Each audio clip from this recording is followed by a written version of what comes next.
Health, la conexión entre nuestra salud, los animales y el medio ambiente. Bienvenida.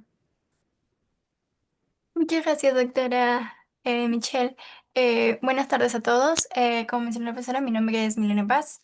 El día de hoy, voy a hablar sobre un tema muy importante de la salud global, el cual es el enfoque One Health. Este nos explica la conexión entre nuestra salud, los animales y el medio ambiente. Para contarles un poquito sobre mí, como mencionó la profesora, soy estudiante de décimo ciclo de la carrera de biología con la especialidad de biotecnología. Actualmente formo parte del círculo de investigación en biomedicina y bioingeniería llamado Biomed. Y bueno, tengo experiencia en investigación en presencia de elementos potencialmente tóxicos en una especie del humedal de Puerto Viejo. Y actualmente formo parte de un proyecto de evaluación de actividad antibacteriana de extractos vegetales de especies medicinales andinas contra Escherichia coli de importancia en la producción animal, como una alternativa para disminuir la resistencia antimicrobiana en nuestro sector agropecuario. Y bueno, también realicé una pasantía universitaria en BHD, Perú, Sanidad Animal. Para empezar, esta exposición, quisiera comenzar con una pregunta, que es, ¿qué tienen en común el COVID-19, la gripe aviar, la gravia, la deforestación amazónica y la resistencia a los antibióticos? A simple vista, parecen temas distintos, pero todos están interconectados por un solo hilo. La salud de los humanos, el ambiente, los animales, todo está interconectado con un solo enfoque, que es el One Health, el cual vamos a exponer el día de hoy. Bueno, One Health es un enfoque integrado y unificador que tiene como objetivo equilibrar y optimizar de manera sostenible la salud de las personas, los animales y los ecosistemas.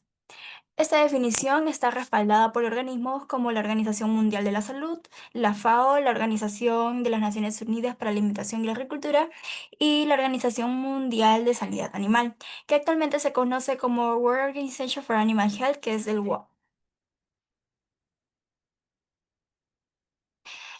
Sin embargo, este no es un concepto nuevo, no es un concepto nuevo de hablar sobre One Health. La idea de la medicina unificada tiene raíces antiguas. En Egipto, por ejemplo, en China e incluso en la medicina árabe medieval, ya se entendía que los humanos y los animales compartían ciertas enfermedades, compartían entornos y compartían incluso tratamientos. Más adelante, con el advenimiento de la patología celular en el siglo XIX, científicos como Rudolf Virchow desarrollaron un fuerte interés en vincular la medicina humana con la medicina veterinaria como una forma de medicina comparativa, basada en el descubrimiento de enfermedades similares. Años más tarde, en el siglo XX, con Calvin Sharp acuñó el término One Medicine, defendiendo que no existe una diferencia fundamental entre la medicina humana y la veterinaria, ya que ambas se basan en los mismos principios anatómicos, fisiológicos y patológicos. Esta idea surgió como parte de Calvin en sus observaciones en África al ver cómo pastores de cierta tribu trataban de igual manera la salud de su ganado como la salud de sus familias. Y bueno, en las décadas de 1980 este enfoque ya se conocía mucho más como medicina comparada y fue muy promovida en escuelas de medicina y veterinaria en Norteamérica. Y, por ejemplo, ya en nuestro ciclo, muchos genes del campo de genética del cáncer fueron descubiertos primero en animales antes de ser identificados en humanos. Y hoy en día, tanto en medicina humana como veterinaria, se comparte información genómica gracias a proyectos como el Consorcio Internacional de Ratones CAGNOT, que desarrolla modelos experimentales comunes para estudiar enfermedades de ambas especies. Es por eso que hoy en día ya podemos hablar de un término contemporáneo llamado One Health. ¿Cuál es la relación de este enfoque con la resistencia antimicrobiana? Uno de los principales problemas que aborda One Health. Primero partiremos de la definición que es resistencia antimicrobiana. Esta problemática ocurre cuando bacterias, virus y otros organismos se vuelven resistentes a los tratamientos habituales como los antibióticos. Lo preocupante es que esta resistencia se está acelerando por el uso indiscriminado de antibióticos tanto en la medicina veterinaria como en la medicina humana. Y ya no hablamos solamente de una problemática a nivel de hospitales o clínicas. La resistencia antimicrobiana es ahora una problemática ambiental y agrícola. Como señala el estudio publicado en Frontiers in Cellular and Infection Microbiology, el uso inadecuado de antibióticos en animales y en humanos, los entornos contaminados, las políticas ineficaces de control de infecciones se encuentran entre las principales causas de programación local y global de la RAM. También menciona que han surgido reservorios de resistencia debido al uso irracional de antibióticos, lo que genera residuos farmacológicos o genes de resistencia que persisten en el ambiente. Estos reservorios incluyen el suelo, el agua, hospitales, desechos agrícolas, nichos contaminados. Esto quiere decir, como vemos en la imagen, que la RAM se puede mover por el aire, el agua, los alimentos, los ecosistemas y puede alcanzar y afectar tanto a personas como animales. Es importante señalar que el derrame de genes de resistencia entre humanos, animales y el ambiente favorece la aparición de las llamadas superbacterias, que pueden ser resistentes a múltiples fármacos, lo que vuelve ineficaces incluso a los antibióticos más potentes.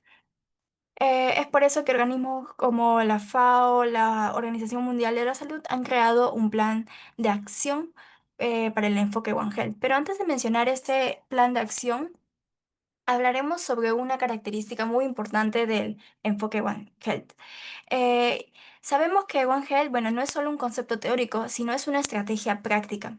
Por eso necesita la colaboración activa entre múltiples disciplinas.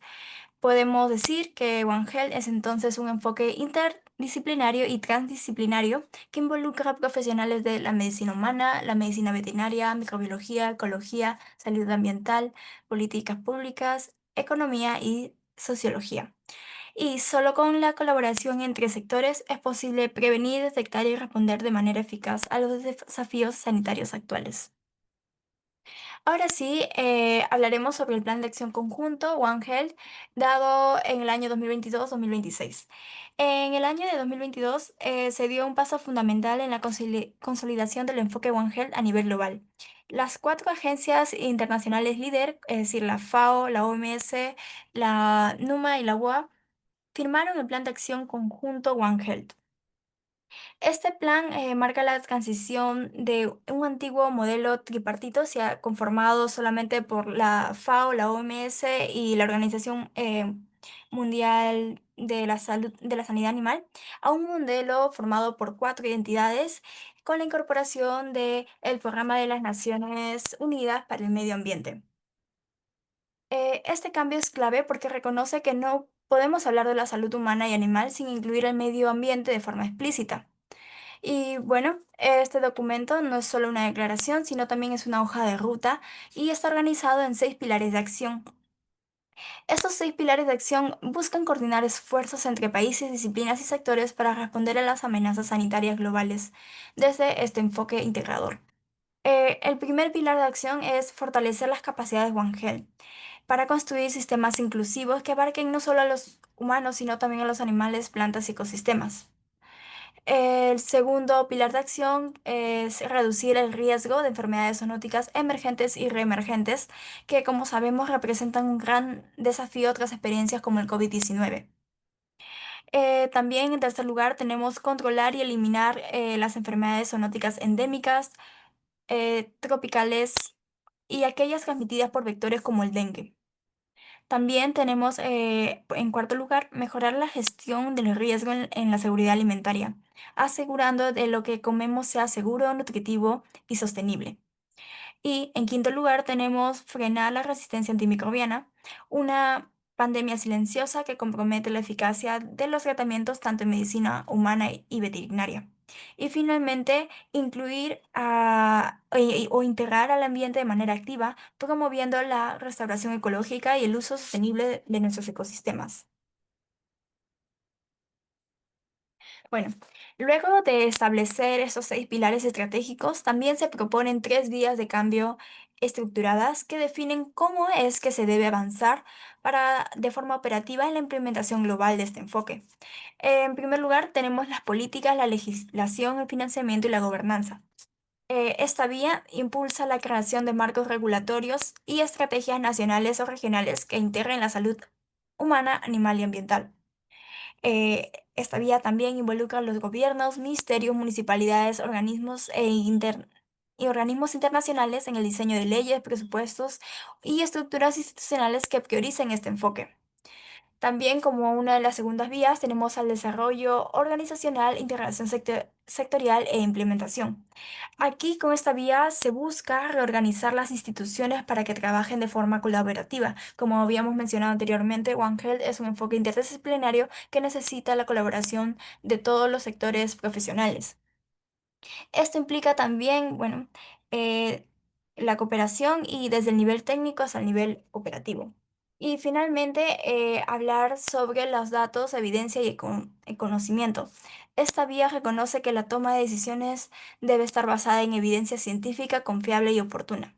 Se promueve el fortalecimiento de sistemas de vigilancia integrados, el uso de bases compartidas, incluso la investigación transdisciplinaria.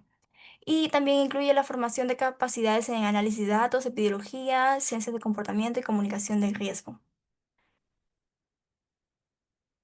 Bueno, ahora para tener un mayor enfoque, ¿cuáles son los casos reales que evidencian la importancia de One Health? Como muchos conocemos, la ébola es una enfermedad viral grave y todo indica que su origen natural a través de varias investigaciones son los murciélagos frugívoros, especialmente en África Central y Occidental. Eh, Estos estudios detectaron anticuerpos contra el virus en esas especies, lo que sugiere que actúan como reservorios silenciosos, es decir, que estas especies de murciélagos pueden portar el virus sin enfermar. Sin embargo, este virus puede saltarse a otros animales silvestres como chimpancés, gorilas, antílopes, que generalmente están en contacto con los murciélagos a través de la caza o el consumo de carnes silvestres. Y es ahí donde recién pasa al ser humano desencadenando brotes altamente letales. Pero lo más importante no se trata solo de las características de los virus, bueno, de este virus en este caso, sino lo que ha facilitado la aparición y propagación de los brotes en África. Y bueno, esto ha sido debido a condiciones sociales y ambientales muy específicas como la deforestación y expansión de los asentamientos humanos hacia zonas silvestres. Eso aumentó el contacto entre humanos y especies portadoras como los murciélagos. También otro factor importante, la pobreza, la inseguridad alimentaria, la caza de fauna silvestre como forma de subsistencia elevan el riesgo de exposición. Y también la debilidad de los sistemas de salud, bueno, en este caso de África. Y sumado a la falta de infraestructura básica, dificultó gravemente el diagnóstico temprano y el aislamiento de los casos, así como la contención del brote. Bueno, ¿por qué es importante señalar esta enfermedad, este virus? Es porque, como podemos ver, no fue solamente un problema viral, es un ejemplo perfecto de cómo los cambios en el ambiente, las condiciones socioeconómicas y la salud pública se entrelazan, generando un riesgo sanitario mayor. De la misma forma, podemos ver aquí otra enfermedad, en este caso es bacteriana, la brucelosis. Como mencioné, es causada por bacterias de género Brucella. Esta enfermedad se transmite de varias formas, pero las más comunes son estas dos. El primero, el contacto directo con animales infectados, por ejemplo, los ganaderos que asisten a partos o manipulan secreciones, y también el consumo de leche cruda o productos lácteos no pasteurizados.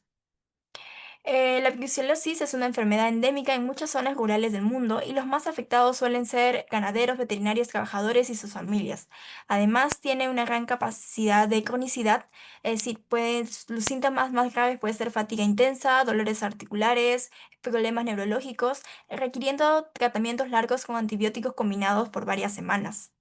Pero el impacto no es solo en la salud humana, ya que la brucelosis también afecta en la productividad de la leche, la disminución de la fertilidad, provoca aborto en los animales, generando todo esto grandes pérdidas económicas en el sector agropecuario, especialmente para los pequeños productores que dependen directamente de su ganado.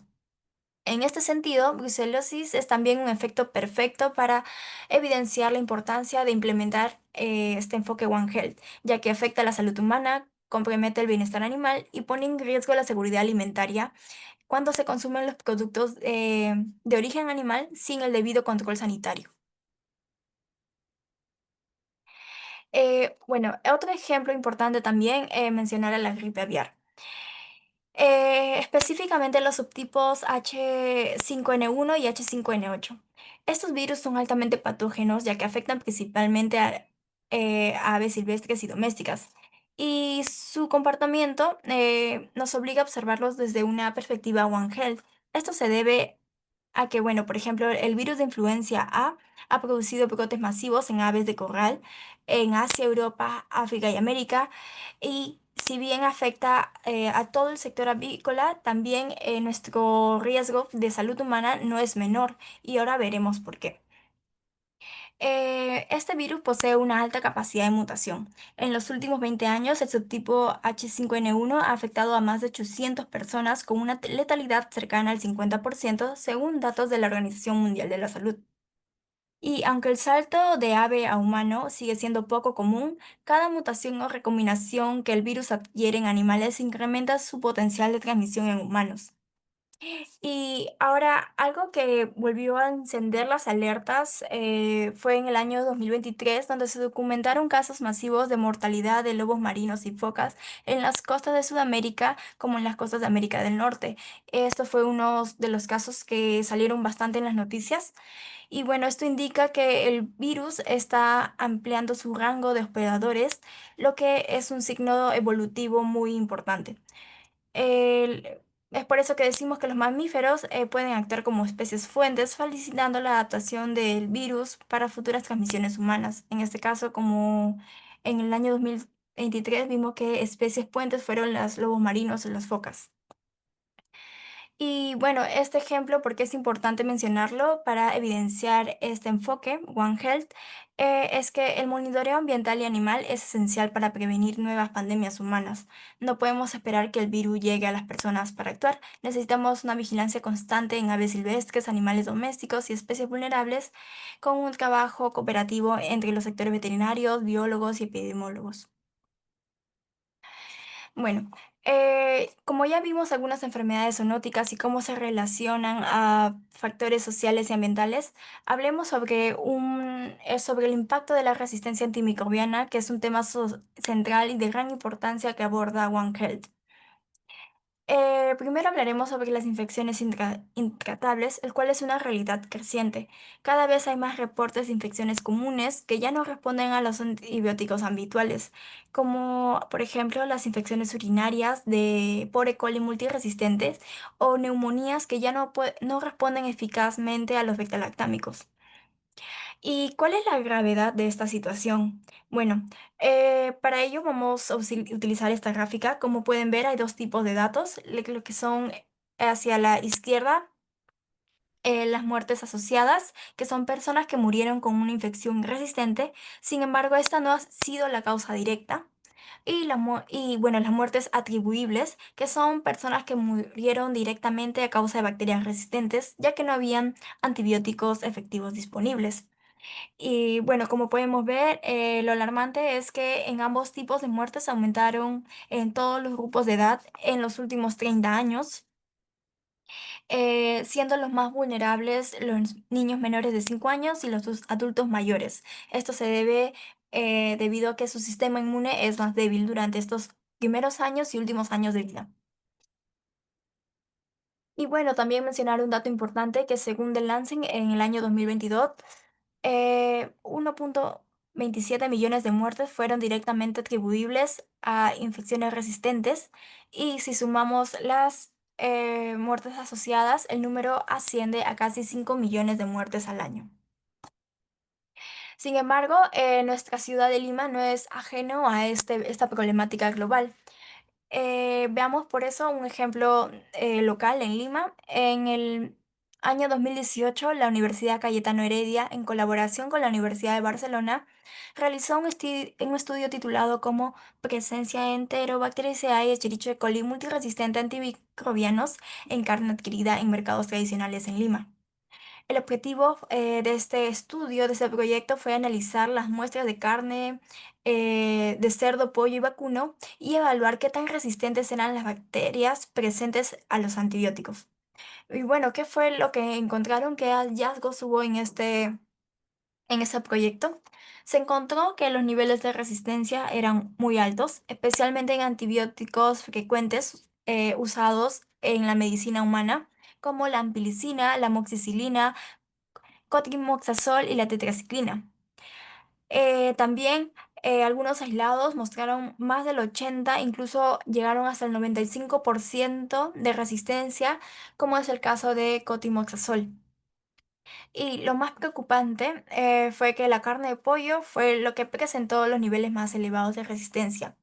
Este sentido es realmente lógico debido a que el pollo, la industria avícola, es realmente intensiva en nuestro país.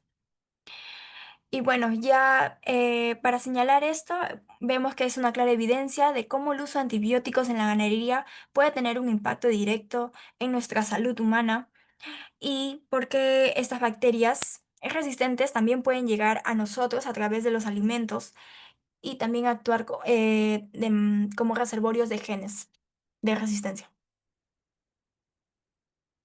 Bueno, hablaremos, como ya pudimos ejemplificar, mencionar también la problemática de la resistencia antimicrobiana.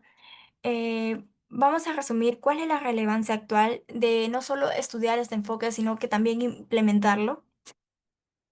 En primer lugar, hablaremos sobre las actividades humanas con impacto sanitario. Por ejemplo, el consumo de carne de origen industrial involucra una cadena de producción intensiva que en muchos contextos emplea antimicrobianos, no solo con fines terapéuticos, sino también con fines profilácticos. Es decir, cuando nos referimos a fines profilácticos, es cuando se le aplica antibióticos a un grupo o a un grupo de animales que están en una industria intensiva antes de que se presente la infección y también como promotores de crecimiento. Esto contribuye a generando una presión selectiva sobre bacterias comensales y patógenas. Y bueno, como resultado da el crecimiento de cepas multiresistentes que pueden transferirse al ser humano a través de la cadena alimenticia o a través del ambiente. Esta situación también se le suma el uso inapropiado de antimicrobianos en la medicina humana, configurando un panorama crítico de resistencia antimicrobiana considerado por la Organización Mundial de la Salud como una de las 10 principales amenazas globales de la salud pública. Em, bueno, también mencionar que desde el componente ambiental, la contaminación de agua y suelos con residuos farmacológicos, excretas de animales y compuestos orgánicos persistentes tienen efectos acumulativos que afectan la salud humana y la biodiversidad.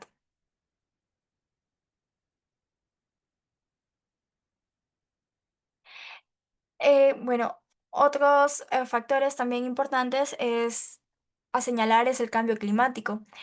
Como sabemos, en los últimos años el cambio climático está modificando la distribución geográfica de vectores, por ejemplo, los mosquitos causantes de enfermedades como el dengue.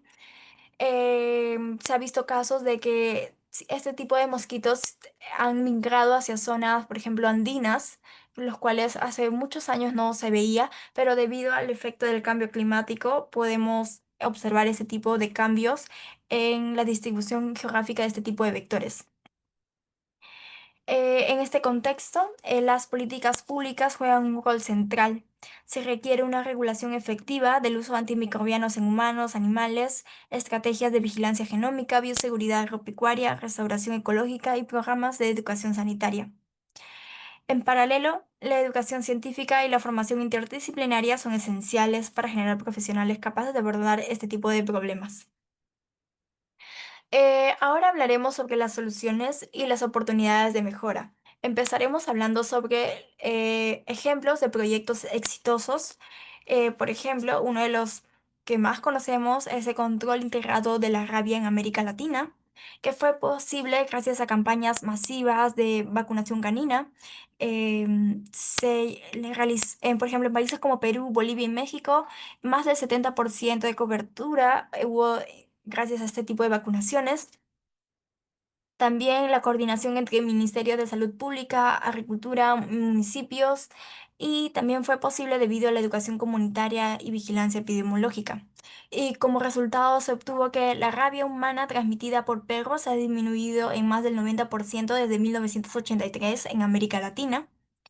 Y bueno, se dice que en 2020, en 2023 estos países ya están muy cerca de eliminarla.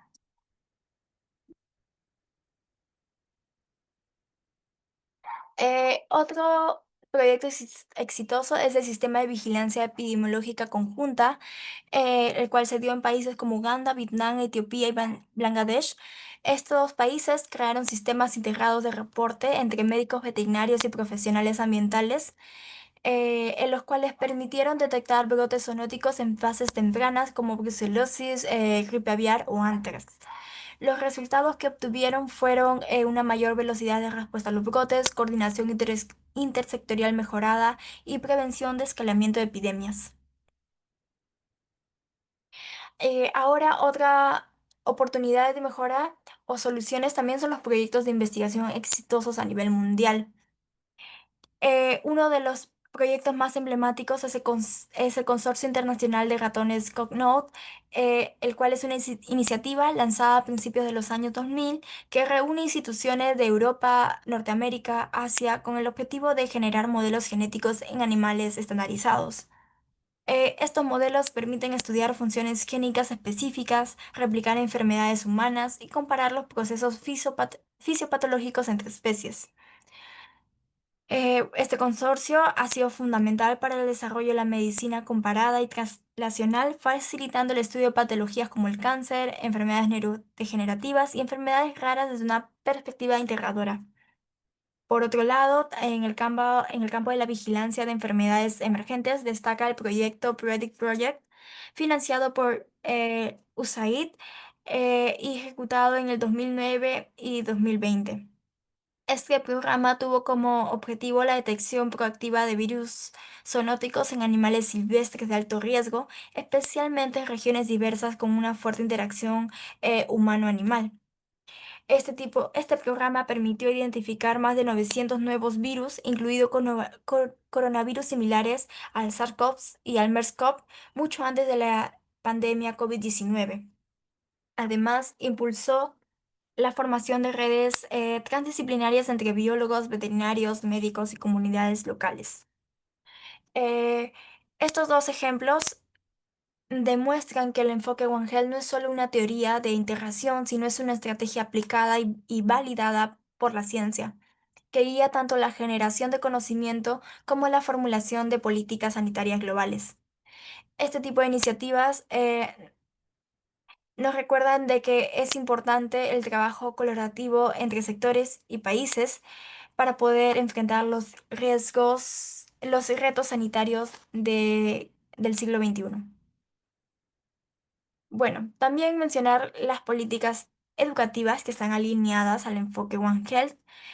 Como mencionamos, One Health no solo requiere investigación, vigilancia, para que sea sostenible y eficaz en el tiempo, necesita una base educativa sólida que forme profesionales capaces de trabajar de forma interdisciplinaria. Es por eso que las principales organizaciones como la Organización Mundial de la Salud, la FAO, la Organización Mundial de la Sanidad Animal, reconocen que uno de los pilares más importantes para implementar One Health es transformar la educación en salud y en ciencias de la vida. En el documento publicado en el 2021 del Plan Conjunto de One Health, se establece que la formación universitaria debe incluir contenidos que integren la salud humana, animal y ambiental, especialmente en carreras de medicina, medicina veterinaria, biología, salud pública y ciencias ambientales. Esta guía propone el desarrollo e implementación de módulos académicos estandarizados orientados a promover el pensamiento sistémico, fortalecer la colaboración interprofesional y fomentar la toma de decisiones basada en evidencia científica. Un ejemplo concreto de este esfuerzo es el programa One Health Workforce Next Generation, una iniciativa financiada por el programa internacional USAID que trabaja con más de 100 universidades en África y en Asia. el cual su objetivo es capacitar estudiantes y profesionales en áreas claves como vigilancia epidemiológica, gestión de zoonosis, análisis de riesgo y comunicación en contextos de emergencia sanitaria. Bueno, para terminar ya con esta exposición, primero hemos visto que salud humana y la salud animal y la del ambiente están profundamente conectadas. No podemos hablar una sin considerar a las otras. Esta interdependencia nos obliga a repensar cómo enfrentamos los desafíos de la salud pública. Y justamente es por eso que el enfoque One Health se vuelve una estrategia esencial, ya que nos da una herramienta poderosa para abordar problemas tan complejos como la resistencia a los antimicrobianos o las enfermedades emergentes de origen zoonóticos y también los efectos del cambio climático sobre la salud. Pero también es importante que quede claro que esto no se logra de manera aislada. One Health necesita la colaboración de múltiples disciplinas, la medicina veterinaria, hasta la ecología, la microbiología, las políticas públicas y las ciencias sociales. Y bueno, lo esperanzador es que ya existen experiencias exitosas, casos reales que demuestran que si se trabaja de manera integrada se puede lograr resultados concretos y sostenibles. Sin embargo, para que este enfoque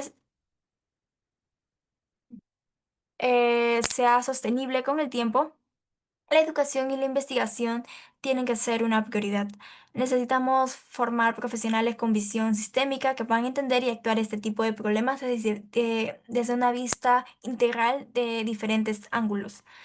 Y bueno, esto no es una responsabilidad exclusiva de los gobiernos o los organismos internacionales.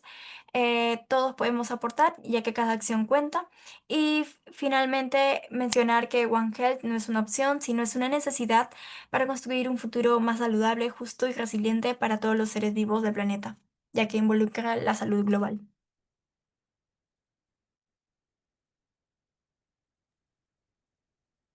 Muchas gracias, Milen. ¿Tienen alguna pregunta?